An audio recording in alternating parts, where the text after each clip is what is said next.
ဖြစ်နိုင်သောအချိန်တိုင်းပဲဖြစ်စေသောဖယားကျွန်တော်ကိုယ်ခွဲမလုံးနိုင်သောအရာများမတတ်နိုင်သောအရာများဖြစ်စေသောဖယားကျွန်တော်ကိုယ်ခွဲ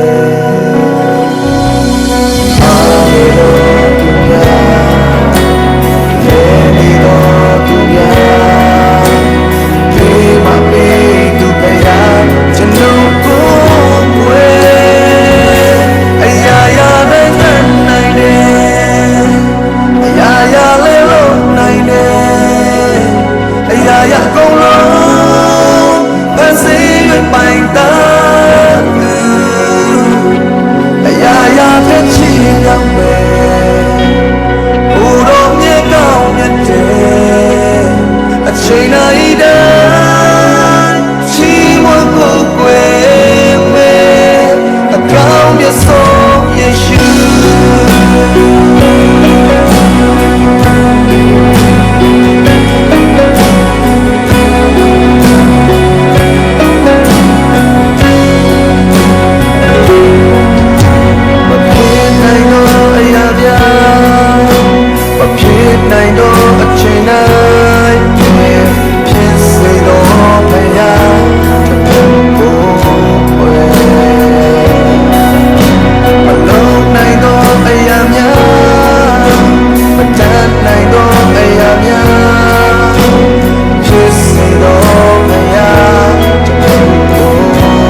င်းသွင်းဖို့အတွက်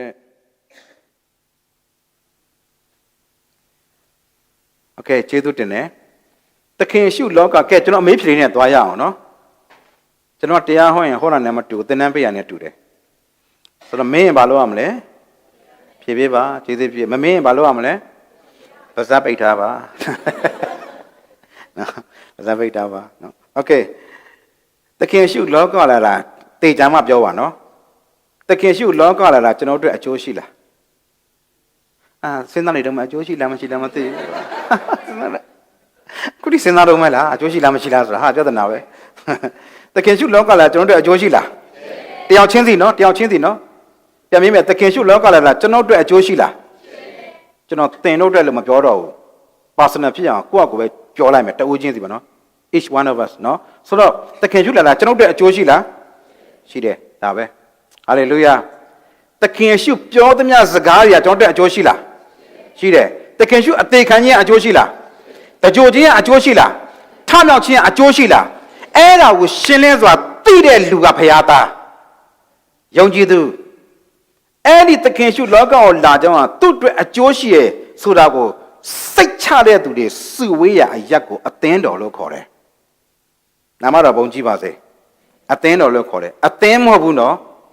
organize မဟုတ်ဘူး church အသင်းတော်ဖြစ်တယ်ဆိုတော့အဲ့ဒီလူတွေက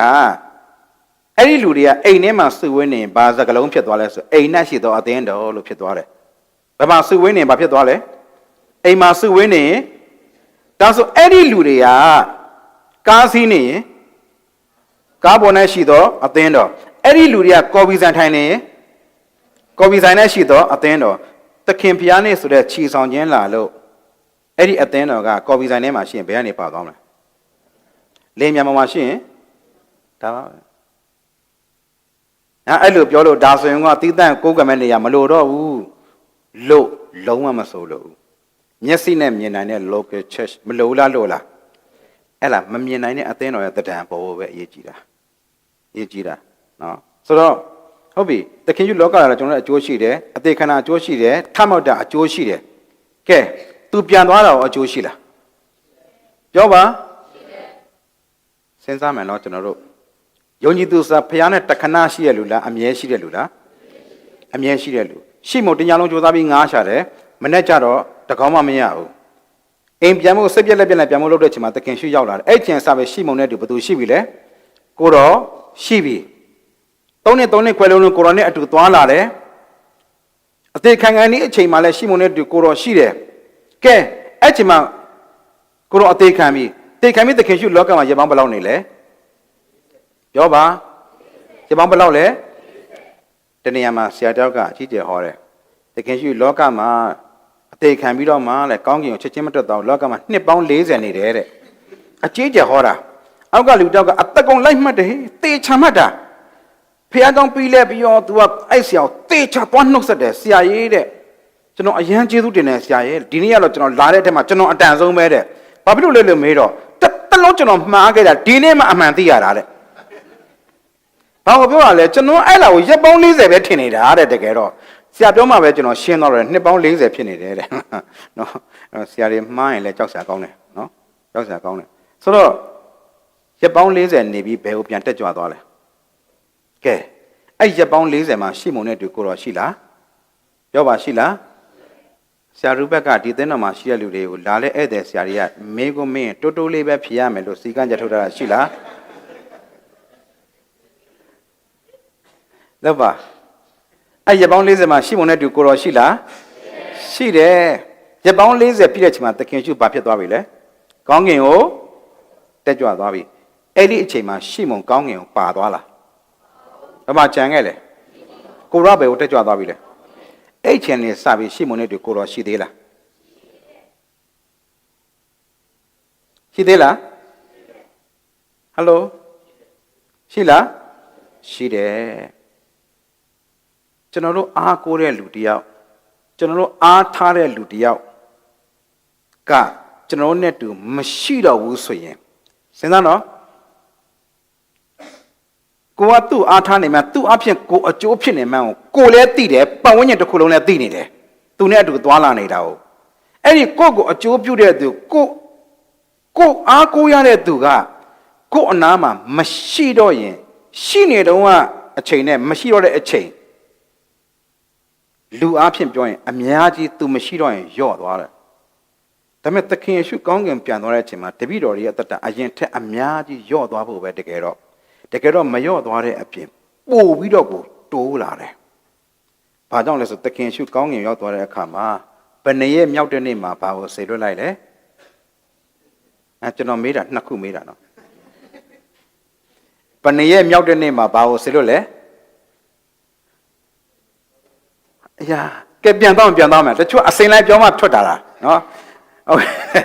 ယေရှုကထမြောက်ပြီးလောကမှာဘယ်လောက်ကြာနေလဲရက်ပေါင်း40နေပြီးကောင်းကင်ဘာလို့သွားလဲ ascension လို့ခေါ်တယ်တက်ကြွသွားတယ်အဲ့ကောင်းကင်ကိုရက်ပေါင်း40နေပြီးမြေကြီးမှာရက်ပေါင်း40ထမြောက်ပြီးရက်ပေါင်း40နေပြီးကောင်းကင်ကိုတက်ကြွသွားပြီးတော့ဘယ်နှစ်ရက်မြောက်တဲ့နေ့မှာဘာကိုဆေလွတ်လဲ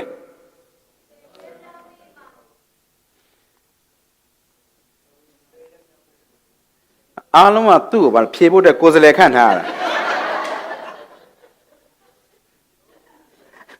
လောက်ပါဘယ်နှစ်ရက်မြောက်တဲ့နေ့မှာဘာကိုဆေလွတ်လဲ10ရက်မြောက်တဲ့နေ့မှာတန်ရှင်သောဝိညာဉ်တော်ကိုဆေလွတ်တယ်ဒါဆိုအဲ့ဒီဝိညာဉ်တော်ဆေလွတ်တဲ့အချိန်ကထမြောက်တဲ့နေ့နဲ့တွက်လို့ရှိရင်ဘယ်နှစ်ရက်ကြာသွားလဲရက်ပေါင်းအဲ့ဒါ Pentecostal day ဆိုတာ Pentecost ဆိုရက်50 Pentecostal day ဆိုရက်50မြောက်နေ့လို့အဓိပ္ပာယ်ရတာဟုတ်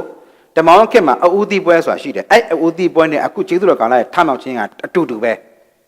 အဲ့ဒီအဦးသီးပွဲပြီးတဲ့အခါမှာရက်50ပြည့်တဲ့နေ့ကိုပင်တေကုတ်တွေနေ့လို့ခေါ်တယ်ဓမ္မဟောင်းပင်တေကုတ်တွေအခုဓမ္မသစ်ပင်တေကုတ်တွေကြတော့ထမြောက်တာကအဦးသီးရဲ့အဓိပ္ပာယ်ဟုတ်ပြီနော်အဲ့ထမြောက်ပြီးရက်ပေါင်း50ပြည့်တဲ့နေ့မှာ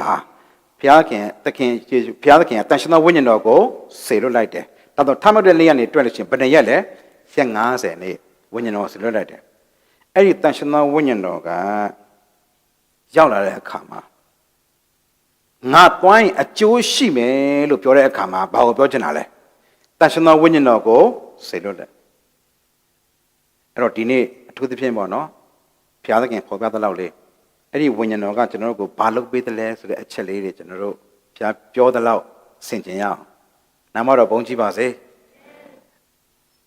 ဝိညာဉ်တော်ကကျွန်တော်တို့ကိုဘာလုပ်ပေးသလဲဆိုတာတေချာသိဖို့အရေးကြီးတယ်တေချာသိဖို့အရေးကြီးတယ်ကျွန်တော်နဲ့အတူရှိနေတာပါလေတန်ရှင်းသောဝိညာဉ်တော်အဲ့ဒီဝိညာဉ်တော်ဆိုတာကျွန်တော်အားလုံးသိတယ်အခိုးငွေကြီးမဟုတ်ဘူးအဆိုင်ခဲကြီးမဟုတ်ဘူးဝိညာဉ်တော်ဆိုတာပုဂ္ဂိုလ် person ပုဂ္ဂိုလ်ဖြစ်တယ်ကျွန်တော်နဲ့အတူရှိနေတယ်အဲ့ဒီဝိညာဉ်တော်ကကျွန်တော်တို့ကိုဘာလုပ်ပေးသလဲဆိုတဲ့အချက်လေးတွေကျွန်တော်တို့လေ့လာရအောင်โอเคနံပါတ်1တမန်တော်ဝတ္ထုခန်းကြီး4အငယ်31တမန်တော်ဝတ္ထုခန်းကြီး4အပိုင်ငယ်31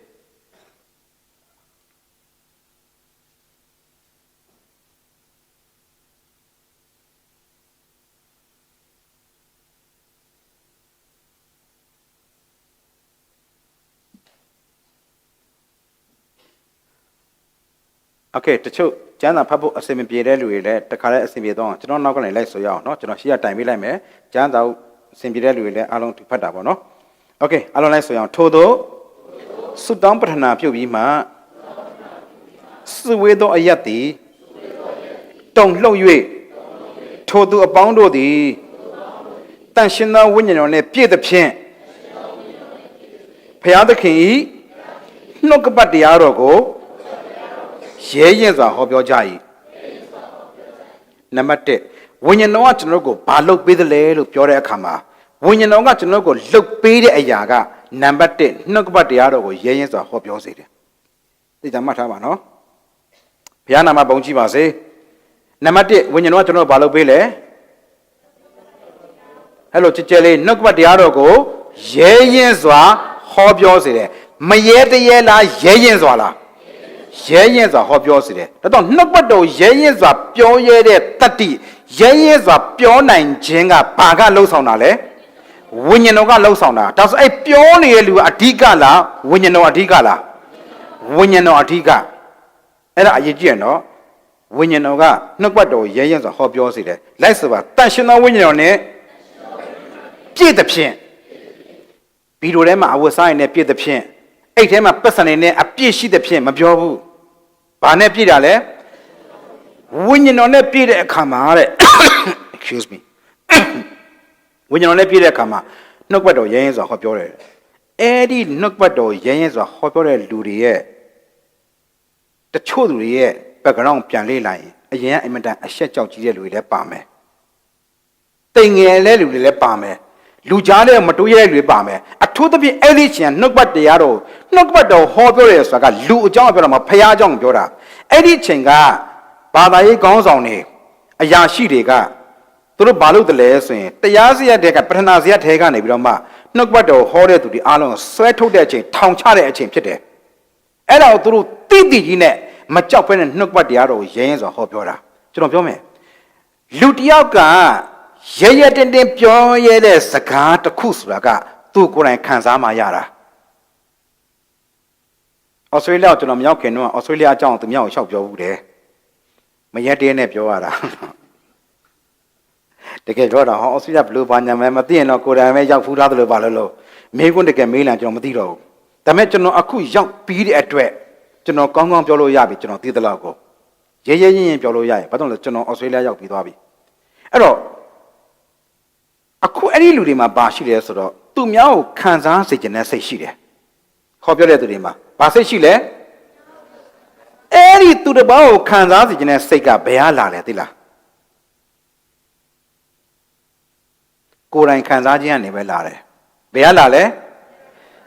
ပြန်ပြောမယ်နော်သူတစ်ပါးကိုခံစားစေခြင်းနဲ့စိတ်ကဘယ်ဟာလာလဲကိုယ်တိုင်ခံစားအဲ့တော့ဝိညာဉ်တော်ရဲ့လှုပ်ဆောင်ခြင်းကိုကိုယ်တိုင်ခံစားထားတဲ့လူကသူများကိုလည်းခံဖျားကိုယ့်ပေါ်မှာဘလောက်ကောင်းတဲ့လဲဆိုတာကိုကသိတာမဟုတ်ဘူးကိုယ်တိုင်ခံစားထားတာဒါဆိုအဲ့ဒီလူတွေကကြားဘူးနားဘောကိုပြောတာလားအမှန်ကန်ပြောတာလား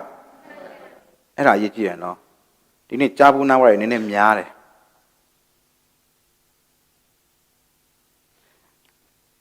ကျွန်တော်တနေရာရောက်သွားတော့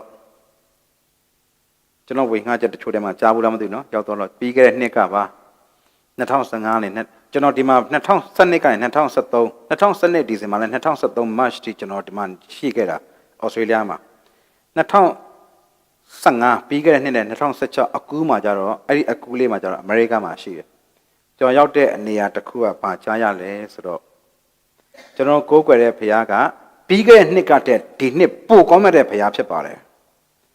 ဒီနှစ်ထက်လည်းလာမယ့်နှစ်ပိုကောင်းမဲ့ဘုရားဖြစ်ပါတယ်တဲ့အဲ့ဒါဟုတ်လားသတိထားမယ်နော်ကျွန်တော်တို့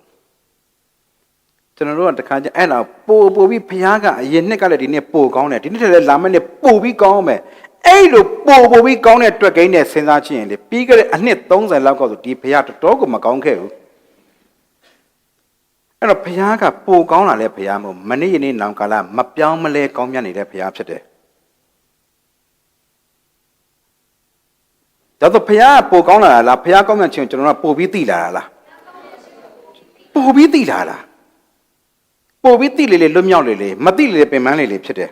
နော်အဲ့တော့ဒီမှာကိုယ်တိုင်ခံစားတဲ့လူကသူများကိုလည်းခံစားစေခြင်းနဲ့နှုတ်ကပတ်တရားတော်ကိုရဲရင်စွာဟောပြောတယ်အဲ့ဒီတတ်တယ်ဝိညာဉ်တော်ကပေးတယ်အရင်ကမရှိတဲ့တတ်တယ်ရှိလာတယ်အရင်ကမရှိတဲ့ရဲရင်ခြင်းတွေရှိလာတယ်အဲ့ဒါဝိညာဉ်တော်ကလှုပ်ဆောင်တယ်နော်အဲ့တော့နံပါတ်1ကဝိညာဉ်တော်ကဘာလုပ်ပေးလဲဆိုနှုတ်ကပတ်တရားတော်ကိုရဲရင်စွာဟောပြောစေတယ်အခုကြည့်အသင်းတော်မှာတတ်တယ်ခန္ဓာတို့ဒေသနာဝိငှလာတာတို့သူတို့ရဲ့ background တချို့ပြန်ကြည့်လိုက်မလုပ်ရဲကြဘူးနော်မလုပ်ရဲကြဘူးဒါပေမဲ့ဝိညာဉ်တော်ကအထက်ကလှုပ်ဆောင်လာတဲ့အခါမှာကြည်စမ်းကလေးတွေအစားတတ္တိတွေရှိလာတယ်အရင်တော့အရှက်ကြောက်ကြီးရဲ့လူတွေနှုတ်ပတ်တော်ရဲရင်ဆိုဟောပြောရတဲ့တတ္တိတွေဖြစ်လာတယ်အဲ့ဒါလေးဘယ်သူကလှုပ်ဆောင်တာလဲတန်ရှင်သောဝိညာဉ်တော်ကလှုပ်ဆောင်တာလက်ခံလားလက်မခံလဲဒါပဲနော်ဆိုတော့ဝိညာဉ်တော်ရဲ့လှုပ်ဆောင်ခြင်းအရေးကြီးတယ်ကဲနံပါတ်2တစ်ချက်မှတ်ထားပါနော်တစ်ကနှုတ်ကပတ်တရားတော်ရဲရင်စွာဟောပြောတယ်နံပါတ်2တမန်တော်ဝတ္ထုခန်းကြီး9အငယ်55တမန်တော်ဝတ္ထုခန်းကြီး9အပိုင်ငယ်55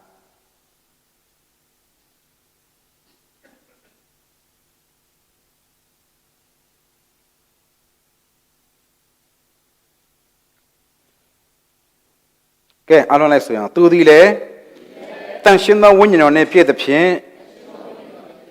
ကောင်းကင်သို့စစ်ကြည့်မျှော်၍ဘုရားသခင်၏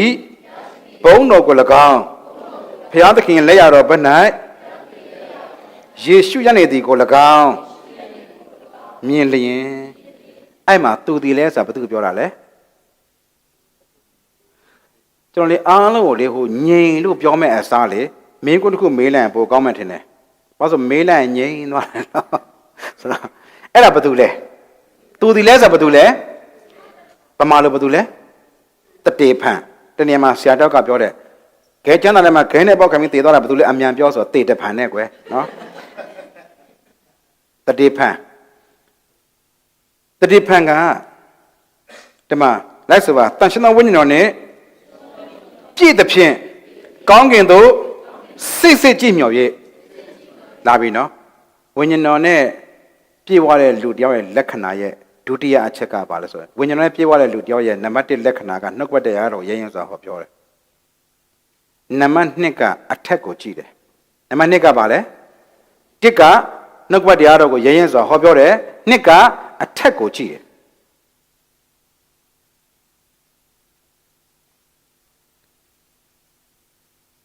စဉ်းစားမယ်နော်ကျွန်တော်တလျံမှာသွားတော့ပြောင်းလဲပြီးတော့မှဆရာပေါက်စအချိန်ပေါ့နော်ဆရာ3-4နှစ်လောက်နာမည်ဆရာဆိုတဲ့နာမည်စရပြီး3-4နှစ်လောက်မှာတရားဟောပွဲတစ်ခုရောက်သွားတယ်လူတွေလည်းအများကြီးပဲကဲရှေ့ကိုထွက်လာပါသုတ်တောင်းခံမှာဘာညာဆိုတော့ကျွန်တော်လည်းတွားလိုက်တယ်။ဘာလို့ဝိညာဉ်တော်ရဲ့အလေးလာလဲကျွန်တော်လည်းသိချင်တယ်တကယ်လည်းခံစားချင်တယ်ဘာလို့တလဲပေါ့ထွက်သွား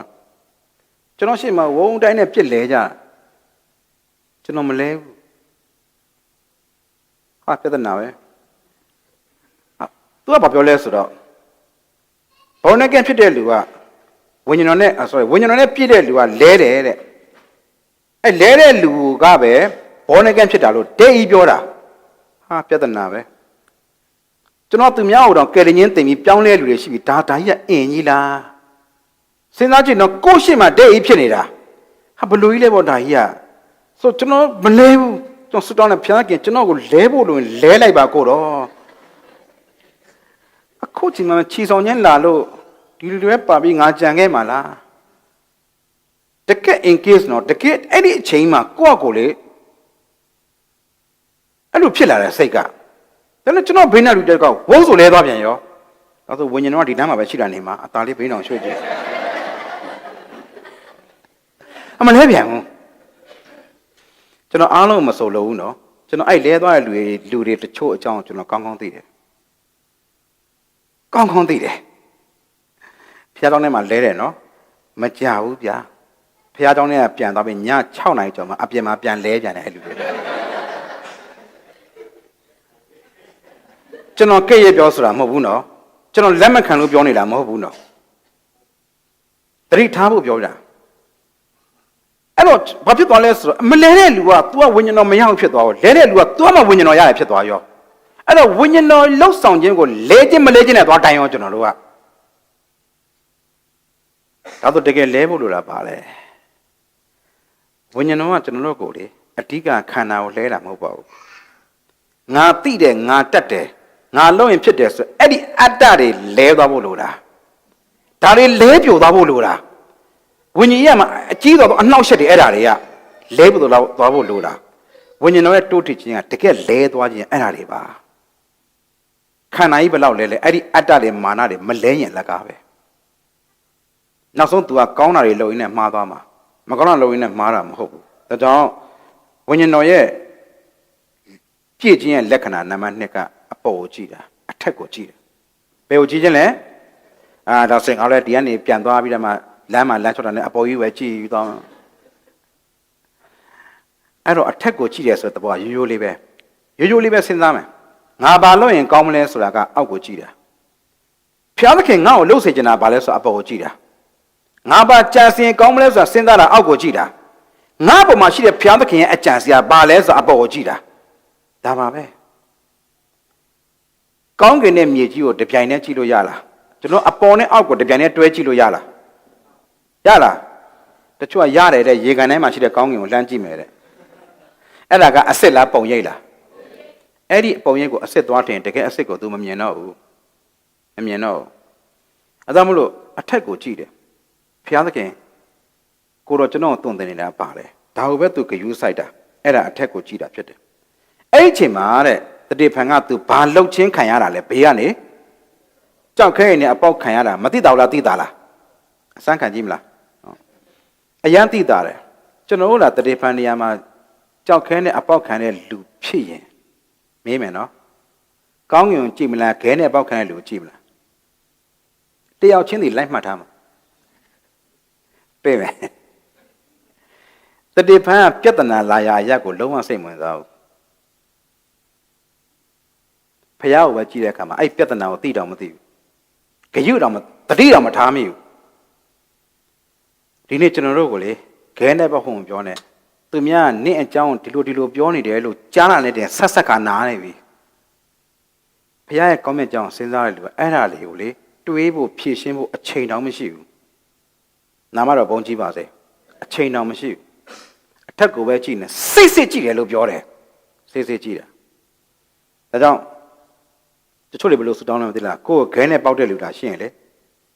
အဲ့ဒီဘက်ကိုလှက်လက်ကိုစန့်တိုင်းပြီးတော့အဲ့ဒီငါ့ကိုခဲနဲ့ပေါက်တဲ့လူရဲ့မျက်လုံးယေရှုနာမနဲ့ကွယ်စေလာအောင်မှတချို့တွေအဲ့လိုနော်တတိဖန်အဲ့ဒါတွေလုံးဝမရှိဘူးအပေါ်ကသူ့ကိုနိုင်ထားတာအပေါ်ကသူ့ကိုလွှမ်းမိုးထားတာအဲ့တော့နံပါတ်1နံပါတ်1ကနှုတ်ပတ်တရားတော်ရရင်စွာဟောပြောတယ်နံပါတ်2ကအထက်ရာကိုစစ်ကြည့်တယ်နံပါတ်3ဧဖက်အခန်းကြီး3အပိုက်ငယ်16ဧဖက်3:16လိုက်ဆိုရအောင်နော်ဆွတ်တောင်းသောအချက်ဟူမူကားဝိညာဉ်တော်အားဖြင့်သင်တို့၏အတွင်းလူကိုခွန်အားနှင့်မြဲမြံခိုင်ခန့်စေ၍ဆိုနံပါတ်3ဘာလဲဆိုရင်အတွင်းလူခိုင်ခန့်အတွင်းလူခိုင်ခန့်ကျွန်တော်အပြင်လူခိုင်ခန့်ဖို့အတွက်ဘာလုပ်ရလဲဆိုလို့ရှိရင်အစာကောင်းကောင်းစားရတယ်ဆေးမှန်မှန်တောက်ရတယ်အတွင်းလူခိုင်ခန့်ဖို့အတွက်ဝိညာဉ်တော်ကလှုပ်ဆောင်တယ်အဲ့တော့အသက်တာမှာအတွင်းလူခိုင်ခန့်ဖို့အရေးကြီးတယ်ခုနကတော့ဒီနေရာမှာပြောခဲ့တယ်လူတယောက်မှာယောဂာနဲ့ဝေဒနာဆိုတာရှိတယ်ဘာနဲ့ပါရှိလဲခန္ဓာမှာဖြစ်တာပါလေဟာချစ်ချစ်လေးပြောပါကွယ်ခန္ဓာမှာဖြစ်တာစိတ်မှာဖြစ်တာဒါဆိုယောဂဘာမှာဖြစ်တာလဲဝေဒနာကြတော့တချို့လူတွေကယောဂမရှိဘူးဒါပေမဲ့ဘာရှိကြလဲဝေဒနာရှိတယ်တခုခုဆိုညီးတတ်တဲ့ဝေဒနာတခုခုဆိုပေါက်ပွဲလွယ်တဲ့ဝေဒနာသူများအတင်းပြောတတ်တဲ့ဝေဒနာစိတ်ပြက်လွယ်တဲ့ဝေဒနာရှိတယ်ကျွန်တော်တငယ်ချင်းမိတ်ဆွေတယောက်လေမိတ်ဆွေတယောက်ကတငယ်ချင်းမိတ်ဆွေတယောက်ကဆေးရုံမှာယောဂဖြစ်လို့ရောက်သွားရောဒါပေမဲ့ဒီတငယ်ချင်းကနှုတ်ကပတ်တော်ရှိတဲ့ကြောင့်သူ့မှာဝေဒနာမရှိဘူးခန္ဓာကြီးရတာ तू ကဖြစ်နေတာတကယ်ဝမ်းမြောက်နိုင်တယ်စိတ်လုံးတကယ်ဝမ်းမြောက်နိုင်တယ်ဒါနဲ့သူ့အသင်းတော်မှာရှိတဲ့အဖွားကြီးတွေကငါတို့ဆရာတော်အခုချင်းဆိုရင်ဆေးရုံမှာရှုံမဲ့ပြီးတော်တော်စိတ်ပြက်နေလောက်ပြီးသူတို့ဆရာရဲ့မျက်နှာကိုလုံးဝကိုတကယ်စိတ်ပြက်တဲ့မျက်နှာကြီးနဲ့သူတို့မြင်ထားလားမသိဘူးငါတို့ဆရာကိုသွားအားပေးကြရအောင်ဆိုအလှငွေစာအိတ်လေးထက်တခါလဲအားရှိစာတွေပဲဝယ်ပြီးဆရာကိုသူတို့သွားတွေ့ကြဖြစ်ကျွန်တော်လမ်းမှာမိုးကလည်းရွာနေရာလည်းပြန်ပူတော်တော်စိတ်ညစ်ကြတယ်သူတို့ဆေးရုံသွားရတာကိုလည်းရောက်တော့ဆရာကိုအားပေးဖို့ပြောနေဆရာရှိမှသူတို့စပြီးညီးတော့တာအမလီဆရာရဲ့ပြောမနေစားတလန်းလုံးစိတ်ကြပဲကောင်းတယ်စပယ်ရလည်းအပေါက်ဆိုးမိုးကလည်းရွာနေရာလည်းပူအမလီချွေးရလည်းထွက်အမလီပင်မလိုက်တာဆရာရဲ့ညီးပြတာဒါနဲ့ဆရာကလေစိတ်မပြတ်ပါနဲ့ထိုင်ကြပါဦးယောဂတရားထိုင်ကြပါဦးဒါနဲ့ဆရာအားရပါရနှုတ်ကပတ်တော်နဲ့ခွန်အားပေးတာအဖွားကြီးတွေခွန်အားရပြီးပြန်သွားကြဆိုဆရာမှာဘာရှိလဲဘာမရှိဘူးလဲအဖွားကြီးမှာဘာမရှိဘူးလဲဘာရှိလဲဘုရားသခင်ကကျွန်တော်တို့ကိုလေစိုးရိမ်နေတဲ့လူတွေကိုမစိုးရိမ်တဲ့လူအားပေးဖို့ခံထားတာကိုယ်တိုင်စိုးရိမ်ခြင်းနဲ့ကင်းဖို့လိုတယ်အဲဒါကြောင့်ဒီနေ့ပြောခြင်းနဲ့ဝိညာဉ်တော်ကအတွင်းလူကိုခိုင်ခန့်စေတယ်ဒီနေ့ကမ္ဘာမှာအဆိုးဆုံးယောဂတစ်ခုရှိတယ်အဲ့ဒါဘာယောဂလဲသိလားကမ္ဘာအဆိုးဆုံးယောဂတစ်ခုရှိတယ်အေးပေါ့အဆိုးဆုံးလို့ပြောလို့တော့ရပါတယ်ဘာလဲသိလားဘယ်လိုလဲကိုယ့်အကိုပဲကြားအောင်မပြောနဲ့ဘာယောဂလဲဟုတ်တယ် English လို့ဆိုရင် D နဲ့စတယ် depression ဘာမှလို့ပါလဲစိတ်ကြယောဂကဘာမှာတဲ့စိတ်ကြယောဂကြောင့်တေသွားတဲ့လူတွေကိုစစ်တမ်းကောက်တဲ့အခါမှာတထေးတွေများတယ်တဲ့နာမည်ကြော်ကြားတဲ့ရုပ်ရှင်မင်းသားမင်းသမီးတွေများတယ်တဲ့ဘာကြောင့်လဲသလား သူတို့ကလေသူတို့အတော်ဆုံးသူတို့အချမ်းသာဆုံးလို့ထင်နေတာသူတို့တက်တော်တဲ့ချမ်းသာတဲ့လူတွေဖြစ်လာရင်အဲ့ဒီဖိအားကိုသူတို့မခံနိုင်တော့ဘူးတော့ကိုယ့်အကိုနောက်ဆုံး suicide လုပ်ပြကြတယ်နော်အဲ့ဒီ pressure ကိုမခံနိုင်ဘူးဘာကိုပြလဲဆိုတော့အတွင်းခံမှုမရှိဘူးဒါပေမဲ့ဒီနေ့ဘုရားသားသမီးတွေဟာအဲ့ဒီလောကဓာတ်တရားတွေကိုခံနိုင်တဲ့အတွင်းခွန်အားကိုဝိညာဉ်တော်ကမားစားတယ်ဟာလေလုယာဝိညာဉ်တော်ကမားစားတယ်ကဲနံပါတ်3တစ်ချက်ထပ်ကြည့်မယ် sorry အဲ့နံပါတ်3နော်နံပါတ်4ရှင်ယောဟန်ခရစ်ဝင်ခန်းကြီး16အပိုင်ငယ်73ရှင်ယောဟန်ခရစ်ဝင်ခန်းကြီး16အပိုင်ငယ်73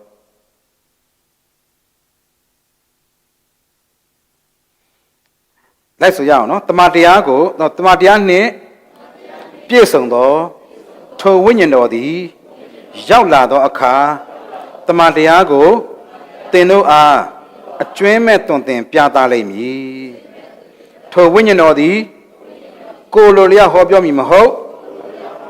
ကြားသမျှတို့ကိုဟောပြောလိမ့်မည်ဝိညာဉ်တော်ရဲ့လှုပ်ဆောင်ခြင်းထဲမှာဒီရာသိအရေးကြီးတယ်တမန်တရားကိုအကျွမ်းမဲ့တွင်တင်ပြသမယ်တဲ့သခင်ရှုကကောင်းကင်အိမ်တော်ပြန်ခံနေမှာလေနမိတ်လက္ခဏာတွေမလုပ်တော့ဘူးလောကမှာတကယ်နမိတ်လက္ခဏာလုပ်ပါတယ်ဖြစ်စေတယ်နမိတ်လက္ခဏာအများကြီးဖြစ်စေတယ်ဒါပေမဲ့ကောင်းကင်အိမ်တော်ပြန်ခံနေမှာနမိတ်လက္ခဏာမလုပ်တော့ဘူး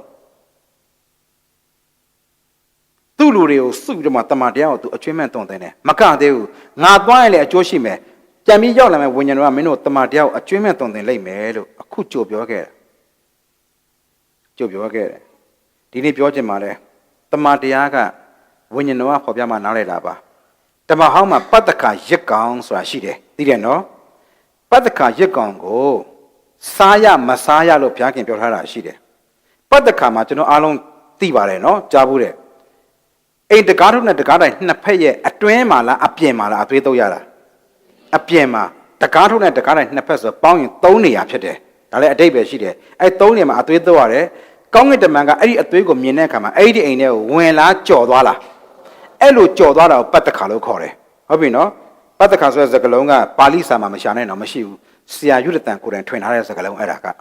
original language ကနေပြီးတော့မှအတန်ထွက်ကိုယူပြီးတော့မှမြန်မာမှုပြုတ်ထားတာမြန်မာမှုပြုတ်ထားတာဆိုတော့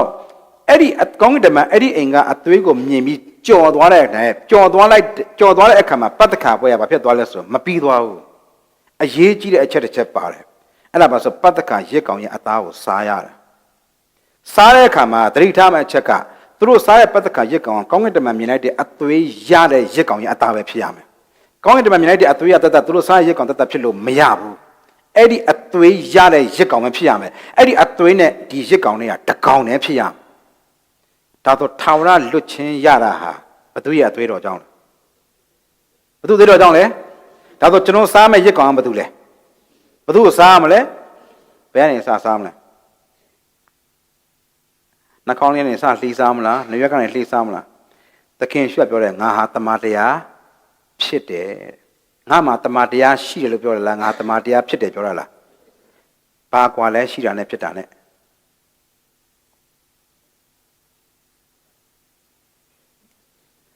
ရှိတာပေါ့ဖြစ်တာပေါ့အားလုံးအမှတ်အပြည့်ရပါတယ်နော်ဥမာဆိုပါစို့နော်ကိုကျော်မှာတထေးတယောက်ရှိတယ်ဆိုရင် तू ကဘာမဟုတ်ဘူးလေတထေးမဟုတ်တထေးတက် तू တက်ပဲဒါရှိတာဒါပေမဲ့ကိုကျော်ဟာတထေးဖြစ်တယ်ဆိုရင် तू ကိုယ်တိုင်ကဘာပဲလဲဒါပဲပထမဟောကြတယ်ဒုတိယဟောကြတယ်တော့ तू ပဲမေးရမှာပေါ့နော်အဲ့တော့ဒါကြောင့်မလို့သခင်ရှိက not I have the truth but I am the truth ငါမှာတမန်တရားရှိတယ်မပြောဘူးငါတမန်တရားဖြစ်တယ်လို့ပြောတာဒါဆိုရင်ကျွန်တော်စားမဲ့ပတ္တကရက်ကောင်ပါလေတခင်ရှိပြောတယ်လေသူကပတ္တကတိုးတဲ့ငယ်ဖြစ်တယ်လို့တစ်ကောငါအငယ်ခွင်းထဲမှာပြောတယ်ပြီးတော့ပတ္တကတိုးတဲ့ငယ်ဖြစ်တယ်သူကပဲငါဟာတမန်တရားဖြစ်တယ်လို့ပြောတဲ့အတွက်ကျွန်တော်စားမဲ့ပတ္တကရက်ကောင်ဘာကိုပြောတာလဲဒါကိုပြောတာပြောမယ်နော်ကျွန်တော်ထာဝရလွတ်ချင်းရတာဘသူရဲ့အသွေးတော်ကြောင့်လဲစားမဲ့ရက်ကောင်ပါလေတဲ့ပဲပြောလိုက်တော့စားမဲ့ရက်ကောင်ပါလေဒါကြောင့်လူအပေါင်းတို့ဒီကယ်တင်ခြင်းတို့ရောက်ရွေးဆိုတာအသွေးတော်ပိုင်းတမန်တရားကိုသိစေခြင်းကဆိုရက်ကောင်ပိုင်းတိတိနှစ်လေးရပတ္တခါရဲ့စုံလင်ခြင်းပဲ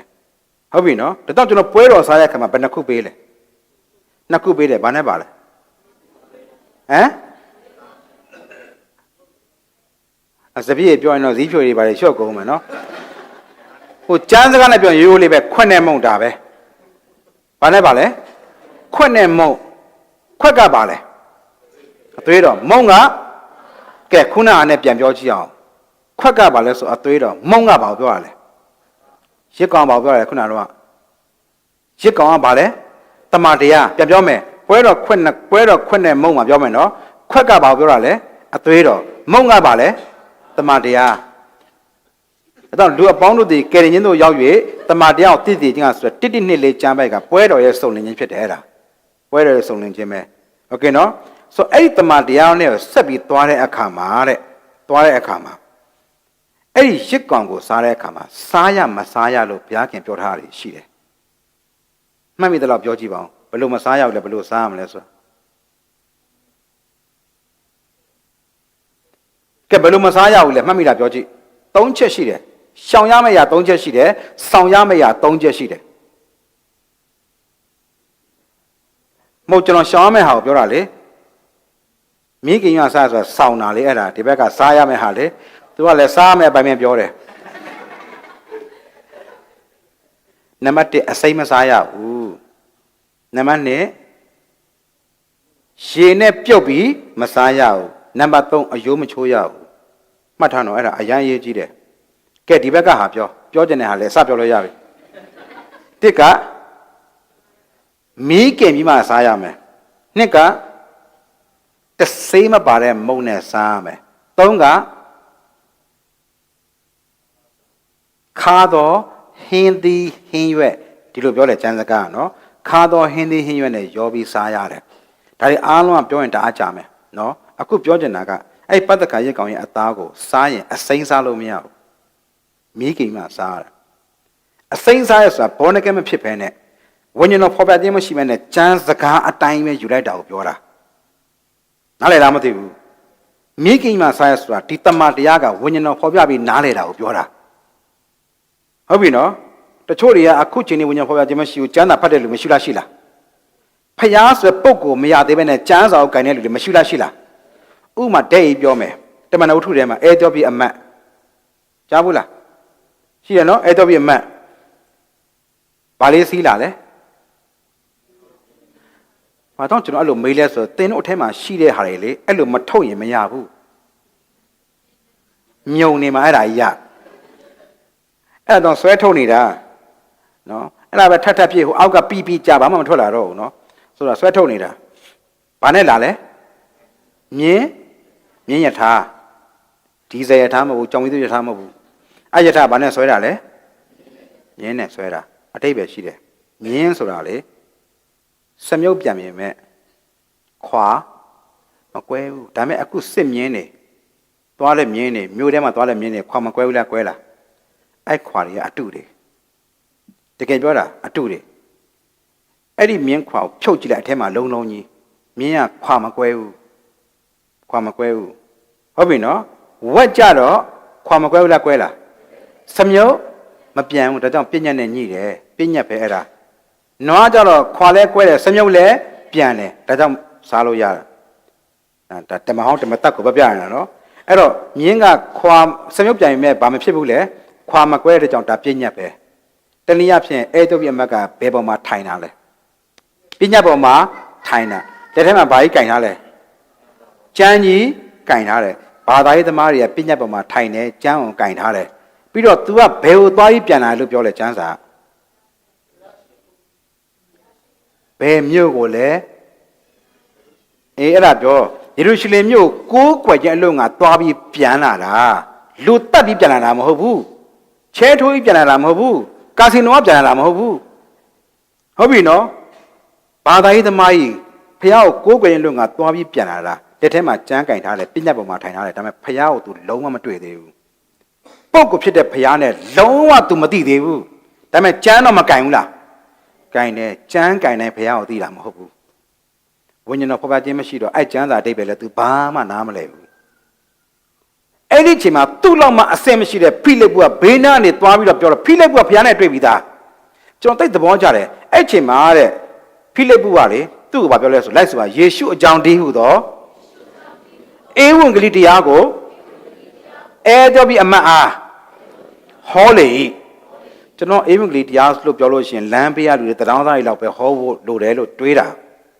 တကက်ကျွန်တော်တို့အသင်းတော်ရဲ့အစည်းအဝေးကြီးတွေကြာရင်ဘယ်သူမှ gospel မပြောတော့ဘူးဘာသာရေးကောင်းဆောင်ကြီးရှိတဲ့နေရာမျိုးဆိုရင်မပြောတတ်ကြတော့ဘူးကျွန်တော်တို့ဒါပေမဲ့ကြည်ဖိလိပ္ပုကအဲ့ဒီလူအဲ့ဒီအဲ့တော်ကြီးမှာကြိုယေရှုအကြောင်းတည်းသောဧဝံဂေလိတရားကိုဟောတာအဲ့ဒီချိန်မှာအဲ့တော်ကြီးကအဲ့တမဒဲကြီးပြောင်းလဲပြီးတဲ့အခါကျမှယထာကိုရက်ခန့်လိုက်တယ်ပြီးတဲ့အခါမှာဘာပြောလဲဆိုတော့ရေကိုတွေ့တယ်တဲ့အဲ့ဒီရေကိုတွေ့တယ်ဆိုတာကဖိလိပ္ပုကတွေ့တာလားအမတ်ကတွေ့တာလားတကယ်တော့အဲ့ဒီရေကိုလေဖိလိပ္ပုကတွေ့ပြီးသားကျွန်တော်ပြောအဲ့ဒီရေကိုအဓိကပြောချင်တာမဟုတ်ဘူးရေဆိုတာဘာကိုပြောတာလဲတလားရေဆိုတာနှုတ်ကပတ်တော်ကိုပြောတာအစာအုပ်၌နှုတ်ကပတ်တော်ရှိနှုတ်ကပတ်တော်သည်လည်းဘုရားခင်နဲ့အတူရှိထို့နှုတ်ကပတ်တော်သည်လည်းဘုရားသခင်ဖြစ်တော်မူ၏ခရစ်တော်ဟာတဲ့အသင်းတော်နှုတ်ကပတ်တော်ရေနဲ့ဆေးတယ်လို့ပြောတယ်။အဲ့ဒီရေကဘုရားသခင်ကိုပြောတာ။အဲ့ဒီခတ္တမသူကယထာကိုရက်ခိုင်းပြီးတော့မာတဲ့ယထာပေါ်နေဆင်းပြီးတော့မှဘယ်ထဲရောက်သွားလဲရေထဲမှာဗတ္တိဇံခံတာ။အဲ့ရေကဘာသူပြောတာလဲ။ဘုရားကိုပြောတာကျေးဇူးတော်ကိုပြောတာကျေးဇူးတော်လေးကိုရောက်ဖို့တဲ့ဘယ်ကနေဆင်းလိုက်ရလဲ။ဘယ်ပေါ်မှာထိုင်လာတာလဲ။ပညာပေါ်ကနေဆင်းလိုက်ရတယ်ပညာပေါ်ကနေမဆင်းရင်ကျေးဇူးတော်လေးကိုရောက်ကုန်မရောက်ဘူးအဲ့ဒါနည်းနည်းချင်းနေရှိတယ်တခုပြောဦးမယ်ကျမ်းစာထဲမှာအယံပုတဲ့လူတယောက်ရှိတယ်ဘာတူလဲတနေရာမှာမေးတော့ဘာတူဇခဲဘာလို့လဲအခွန်ခံတယ်တနေရာမှာဆရာတောက်ကမေးတော့ဇခဲဘာလို့လဲဆိုအခွန်ခွာတယ်တဲ့နော်အခွန်ခွာတယ်တကယ်တော့ဇခဲရဲ့အသက်တာကိုကြည့်ရင်ဇခဲယာရုရှိလားယာရုရှိလားငွေရှိလားစီးစိမ်ရှိလားရှယ်ပဲရှိတယ်ဒါပေမဲ့ဘယ်သူမရှိဘူးလဲဖယားမရှိဘူးဖယားမရှိဘူးဇက်ခဲရဲ့ပတ်ဆိုင်ကဘယ်တော့မှအထွက်မရှိဘူးအဝင်ပဲရှိတယ်ပတ်ဝန်းကျင်တစ်ခုလုံးဇက်ခဲကိုမုံလားချစ်လားဟဲ့ဇက်ခဲလာပြီဟေးကြိုးစိုးလိုက်ကြပါအောင်တယောက်မှမရှိဘူးသူလာနဲ့အကုန်ရွှဲပြီးတော့အကုန်ရှောင်ကြရောဇက်ခဲဆိုတာကြီးရလေအဲ့နားမှာရှိတဲ့လူတကတော့ခါလွန်းလို့ဘသူကမှဇက်ကဲဆိုတဲ့အတန်ကိုရောင်ပြီးတော့ဗဇက်ကမထွက်ချင်ဘူးမဟုတ်ကတွေကိုသူ့နာမည်မှာအစားထိုးပြီးခေါ်ကြမှာသိကြတယ်နောက်ဆုံးပြောမယ်ဇက်ခဲကိုယ်တိုင်တော့သူ့နာမည်သူမကြားဘူးလားကြားပြီဒါနဲ့ तू ကဘလောက်ပဲလူဘက်ကနေပြည့်စုံ तू ကလိုနေတဲ့သူလေဖျားအောင်မရရင်လိုနေတဲ့သူပဲဘာလို့ဆို तू လိုတာကိုသူ့ရဲ့အမှန်တကယ်လိုအပ်ခြင်းကိုသူ့ယာတုကလည်းမပေးနိုင်ဘူးသူ့အမှန်တကယ်လိုအပ်ခြင်းကိုသူ့စီးစံလည်းမပေးနိုင်ဘူးသူ့ငွေကြီးကလည်းမပေးနိုင်ဘူးတကယ်လိုနေတာအဲ့တော့ तू ရှာတာလေနောက်ဆုံးဖះကိုတွားတွေ့တဲ့ခါကျ तू မမြင်နိုင်ဘူးကဲပြောမယ် तू မြင်နိုင်ဖို့အတွက် तू ဘယ်ပေါ်တက်သွားလဲဟယ်လိုဘယ်ပေါ်တက်သွားလဲသမောတဖမ်းမြင်ပေါ်တက်သွားတယ်သိချင်မှတ်ထားပါအဲ့ဒီသမောတဖမ်းမြင်အတိတ်ပဲပြည့်ညတ်တဲ့ဘာသာတရားကိုပြောတာသမောတဖမ်းမြင်အတိတ်ပဲပါလဲလူကဖះကိုတိဖို့တဲ့ဘယာကိုအားကိုးတယ်ပြည့်ညတ်တဲ့ဘာသာတရားကိုအားကိုးတယ်ကဲအဲ့ဒီပင်ပေါ်တက်သွားတယ်အပင်ပေါ်ရောက်သွားတဲ့အတွက်ကြောင့်သူများထက်မတာဘူးလားတာလားတာတာဗောခေါင်းတစ်လုံးမကောက်တစ်ကိုယ်လုံးတာတယ်ဒါပေမဲ့ကျမ်းစာကိုပြန်ဖတ်ကြည့် तू ကဘုရားကိုတွေ့တာမဟုတ်ဘူးဘုရားကသူ့ကိုတွေ့တာတက်လုံးဘသူကမှသူ့နာမည်နှမမချင်တာသူ့နာမည်တောင် तू မကြားဘူးလားကြားလာပြီဒါပေမဲ့သခင်ရှုကိုယ်တိုင်ဇက်ခဲလို့ဒဲ့ကြီးခေါ်ချပြလိုက်တာ तू ဘယ်လောက်ခံစားမလဲစဉ်းစားကြည့်စမ်းပျော်လွန်းလို့အဲ့မှာသခင်ရှုနဲ့တွေ့တဲ့အခါမှာသခင်ရှုကမင်းဆင်းခဲ့လို့ပြောတယ်မင်းမယ်နော်ဘယ်ကနေဆင်းခိုင်းဒါဝိလာကြီးဘယ်ကနေဆင်းခိုင်းတာလဲပညာတရားနဲ့ဘာသာတရားကနေသူဆင်းလာတာဖျားနဲ့ပုဂ္ဂိုလ်ရေးရတကယ်တွဲသိသွားတဲ့လူတယောက်ကပညာပေါ်မှာမပျော်တော့ဘာသာတရားပေါ်မှာမပျော်တော့အဲ့ရနေဆင်းလာခဲ့တာတကယ်လို့လားဖျားကိုသူမတွေ့သေးဘူးဆိုရင်ဂိုင်းကူးပြီးရှာနေဦးမှာပဲပညာတရားနဲ့ဘာသာတရားထဲမှာနေရင်တော့လေသူများထက်တော့တာတယ်စိတ်ချတာတယ်ဒါမဲ့သူပင်ပန်းနေတဲ့လူအောက်ကိုရောက်တဲ့အခါမှာလုံးဝချိန်သွားတယ်အရင်တော့ကသူ့အိတ်ကအဝင်မဲရှိတာအခုအထွက်ပဲဖြစ်လာတယ်ဟာလေလုယာခရိယန်သက်တာရဲ့အမြင့်ဆုံးသောပုံသက်တရားပေးခြင်းပဲချစ်ချင်းမြတ်တာတဘာဝကလည်းပေးခြင်းပဲကျွန်တော်တကယ်ရင်တယောက်ပြောတယ်အချစ်မှာမျက်စိမရှိဘူးဆိုတာငါလုံးဝလက်မခံကြွားတယ်အချစ်ကမျက်စိရှိလို့ပြူးတောင်ထွက်နေတာတဲ့နော်ဟိုကမတောင်းသေးပေးခြင်းနေပြီဒါကြီးကနော်ဆိုတော့အဲ့ဒါအရင်ကအကျင့်လေးတွေပါလာလို့သူများရှာအမှတ်တမဲ့သွားယူမင်းရင်တောင်မှအဲ့အတွက်လေးစားပြန်ပေးဦးမယ်တဲ့မိုက်တယ်နော် အဲ့ဒီချိန်သွားတာလေအကုန်လုံးကဖျားလို့သွားတာဘလို့မှကိုယ်လုံးလို့မရဘူးပြောချင်တယ်အဲ့ဒီနဲ့နေချင်းလေးတွေဝိညာဉ်တော်ဖော်ပြမှရတာအဲ့ဒီဝိညာဉ်တော်ဖော်ပြခြင်းလုံးဝမရှိဘဲနဲ့ကျမ်းစာကိုဒိတ်ဖန်အဲ့ဒါအစိမ်းစားတာခေါ်တယ်ဒါတော့ဝိညာဉ်တော်ဖော်ပြခြင်းမရှိဘဲနဲ့ချို့တွေရှိတယ်လေဟာကျမ်းစာနဲ့သိရှင်ရမယ်ကျမ်းစာပြောတဲ့အတိုင်းလုပ်ရမယ်တကယ်လုပ်မလားကဲလိုက်ဆိုကျမ်းစာမှာကဲသိရင်မျက်လုံးကမကောင်းတော့ချင်းမျက်လုံးဖောက်လို့မပါဘူးလားပါလားဖောက်အကုန်ဖောက်ဘာပြောလဲကျမ်းစာပြောတယ်ဘာကြောင့်ပြောတာလဲဆိုတော့ဝိညာဉ်တော်ရဲ့ဖော်ပြခြင်းမရှိရင်နားမလည်နိုင်ဘူးတော့တမန်တရားကမီးခင်ပြီးစားတယ်ဆိုတာဝိညာဉ်တော်ဖော်ပြမှနားလေတာတော့ဝိညာဉ်တော်ကတမန်တရားကိုအကျွင်းမဲ့တွင်တင်ပြသားတယ်တော့သင်ကျမ်းစာဖတ်တိုင်းမှာတမန်တရားနဲ့နေချင်းနားလည်ဖို့ဝိညာဉ်တော်ဖျားအလင်းပေးဖွင့်ပြပါလို့ဆုတောင်းပြီးကျမ်းစာဖတ်ပါတကယ်နားလည်လာပါလိမ့်မယ်နားမတော့ဘုန်းကြီးပါစေဟုတ်ပြီနောက်တစ်ချက်သွားရအောင်ကဲပြန်ပြောကြည့်အောင်တစ်ကပါလေနှုတ်ကပတ်တရားတော်ကိုရဲရဲစွာဟောပြောတယ်နှစ်ကထက်ရကိုစစ်စစ်ကြည့်တယ်သုံးကအတွင်းလူခွာနဲ့မြင့်မြတ်ခိုင်ခန့်စေတယ်လေးကတမန်တရားကိုအကျွင်းမဲ့တုံသင်ပြတာโอเคယောမခန်းကြီး9အငယ်9လက်ဆိုရအောင်နော်ထိုမျိုးလင်းခြင်းသည်ရှက်ကြဆရာအကြောင်းနဲ့ကင်းလို့ဤအဘယ်ကြောင့်နည်းဟုမူကားငါတို့အားပေးတော်မူသောတန်ရှင်သောဝိညာဉ်တော်သည်ဖျားသခင်မြတ်တာတော်ကိုငါတို့စိတ်နှလုံးထဲသို့ညှိုးနှောင်းတော်မူ၏ဝိညာဉ်တော်ကဖျားခင်မြတ်တာကိုစိတ်နှလုံးထဲကိုညှိုးနှောင်းတယ်တဲ့ဒါဆိုအဲ့ဒီဝိညာဉ်တော်အဖြစ်ရလာတဲ့မြတ်တာကရိုးမြတ်တာမဟုတ်တော့ဘူးရိုးမြတ်တာမဟုတ်တော့ဘူးရိုးမြတ်တာကတော့သင်ကောင်းလျင်ကျွန်တော်မဆိုးပါမကောင်းရင်တော့ငါလည်းပါပြန်ရိုက်မယ်ပေါ့တဘောကဒါပေမဲ့ဝိညာဉ်တော်တောင်းရလာတဲ့ဘုရားသခင်ညှိုးနှောင်းပေးတဲ့မြတ်တာကသူမကောင်းရင်လည်းကောင်းတယ်အဲ့တော့ကျွန်တော်မှအဲ့ဒီမြတ်တာရှိမရှိဆိုတာပဲချင်းပေါ်မလဲသလားစကားများတဲ့ချင်းပေါ်မှာပဲပေါ်မှာလက်နဲ့ဆိုတာတိုက်ပွဲရှိမှအသုံးဝင်တာအဲ့တော့အတ္တတာမှာခွင့်မလွတ်နိုင်စရာတီးမခံစရာဖြစ်ပျက်တဲ့ဘုရားခင်ကျွန်တော်တို့ကိုပေးကြုံတာအဲ့ဒီမြတ်တာထင်ရှားဖို့ဖြစ်တယ်ထင်ရှားဖို့ဖြစ်တယ်နာမတော်ဘုန်းကြီးပါစေအကြောင်းအသင်းတော်မှာညီကိုတွေထဲမှာမိသားစုထဲမှာအဲ့ဒီ love ချစ်ချင်းမြတ်တာအင်မတန်အရေးကြီးပါတယ်ဒါကြောင့်အိမ်တော်ပြုတယ်ဆိုတာကဒါအိမ်တော်ပြုဖို့ရည်ရွယ်ချက်ရှိတဲ့သူတွေနော်အိမ်တော်ပြုတယ်ဆိုတာတချို့တွေအိမ်တော်ကျသွားတဲ့အခါမှာယောက်ျားလေးကိုမေးတယ်မင်းမိန်းမရပြီဆိုစကားကွာနော်ကြည့်မင်းမိန်းမရပြီဆိုနိုင်စားတာဟောလည်းပြောတယ်ဟုတ်တယ်ငါမိန်းမရပြီမိန်းကလေးကိုမေးလိုက်နင်ယောက်ျားရပြီဆိုဟုတ်တယ်ငါယောက်ျားရပြီယုံကြည်သူမှန်ရင်ဒီလိုမပြောသင့်ဘူးသူများတွေယောက်ျားလေးကိုမေးမယ်မင်းမိန်းမရပြီလားလို့မေးလို့ရှိရင်မင်းတို့ပြောတဲ့စကားမှားနေတယ်ချက်ချင်းပြောဒါဆိုမင်းမိန်းမရလားမဟုတ်ဘူးလားမဟုတ်ဘူးဒါဆိုဘာဖြစ်တာလဲငါကိုငါရဲ့ဇနီးတဲ့နဲ့သူအတိုင်းဝိုင်းတစ်ခုလို့ငါပေးလိုက်တာမိန်းမဘက်ကလည်းပြောငါကိုငါချစ်တဲ့ခင်မွန်းတဲ့နဲ့ငါကိုငါတိုင်းဝိုင်းတစ်ခုလုံးပေးလိုက်တာဒါဆိုအိမ်တော်ပြည့်တယ်ဆိုတာရတာလားပေးတာလားပေးတာချစ်ချင်းမြတ်တဲ့တဘာဝပေးခြင်းအဲ့ဒါအရေးကြီးတယ်အဲ့ဒါအရေးကြီးတယ်နော်ဆိုတော့ဒီမှာအိမ်ထောင်နေလဲရှိတယ်ကျွန်တော်အိမ်ထောင်မှာကျွန်တော်ရတဲ့တက်တဲ့တစ်ခုကပါလဲဆိုတော့ကျွန်တော်ဇနီးတွေကလေကျွန်တော်သူ့ကိုချိုးနေတာမဟုတ်ဘူး။ तू ကတိုင်းရင်သူလည်းဖြစ်တယ်တိုင်းရင်သူတွေဖြစ်လို့မလေဘူးအားတယ်လို့ပြောချင်တာလည်းမဟုတ်ဘူးနော်။တို့တိုင်းရင်သူတွေလေလွန်းလို့နော်။အဲ့ဒါကျွန်တော်အမျိုးသမီးကဟိုဘယ်လိုခေါ်မလဲအေးတယ်ဗျနော်အေးတယ်ကျွန်တော်အားမရဘူးတခါလေလေအေးတယ်ပြီးတော့ဟိုနှေးတယ်ဟိုစကားပြောရင်လည်းမအထာရပဲထည့်ပြောလို့မရဘူးမနေ့ပြန်ဖြေရှင်းရအဲ့ဒါနော်ဟောအဲ့ဒါပြီးတော့ तू ယုံနေပါလေလေ तू မသွားတတ်ဘူးစကားမပြောတတ်ဘူးကျွန်တော်ပဲအဲ့လိုစီစဉ်ရတယ်အကုန်လုံးကျွန်တော်ကကြာတော့အားမရဘူးကျွန်တော်တွေးသလိုသူ့ကိုတွေးစေချင်တယ်ကျွန်တော်မြင်သလိုမြင်တတ်စေချင်တယ်ကျွန်တော်ပြောသလိုပြောတတ်စေချင်တယ်ကျွန်တော်သိသလိုအဲ့အသိတွေသူ့ကိုတိုးလာစေချင်တယ်ကျွန်တော်ကကိုင်းမောင်ချစ်လို့လေကိုယ့် level ကိုရောက်စေချင်တယ်ကျွန်တော် level တလောက်ပြသူ့ level တလောက်ဒီလိုကြီးသွားနေတယ်မမိုက်ဘူးကျွန်တော်အတူသွားကျင်တာလေသူ့ဘလို့ပဲဆွဲတင်နေမရဘူးကျွန်တော်ကြာတော့တော်တော်ညစ်လာတယ်ဥပမာပြောပြမယ်နော်ကျွန်တော်ကအရင်တော့စီကန်းရှိရလို့မဟုတ်ဘူးဒါပေမဲ့စီကန်းရှိရဲ့ဆရာတွေနဲ့တွဲလာတော့ကျွန်တော်ကအဲ့လိုစီကန်းထဲမှာဖြစ်သွားတယ်လုတ်ယူစားကုန်မလို့ဥပမာအဖြစ်မိဖို့ကြမှာစီသုံးတယ်ဗျာ